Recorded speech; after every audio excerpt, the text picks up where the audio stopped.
I bën autopsin dhe I hoqën organet dhe pas disa orësh ai u ringjall. Kjo pra është historia e çuditshme që tregohet në një video kohët e fundit që është bërë virale. Ky tipi që ishin këtu, që sipas gjasave quhet Kidan Salum.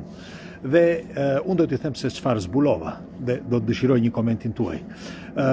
Tregohet që Kidani psoi një aksident dhe pasi e çuan në spital e deklaruan të vdekur dhe mjekët kryen autopsin. Pastaj prindrit u dhan leje mjekëve që organet e të birit të faleshin. Mirë po pas disa orësh që ai ishte deklaruar I vdekur, ishin hequr organet, tregohet që filloi që të endej në përdhom. Pra kjo është videoja virale që përcjelli njerëzit njëri pas tjetrit. Disa prej jush më kanë dërguar shumë herë këtë link të këtij tipi këtu. Mirë po unë bëra një kërkim të gjatë dhe shkencërisht, atë që di unë, shkencërisht nuk mundet që njeriu të jetojë nëse I hiqen organet. Ju çfarë mendimi keni? Mund të jetë e vërtet apo jo?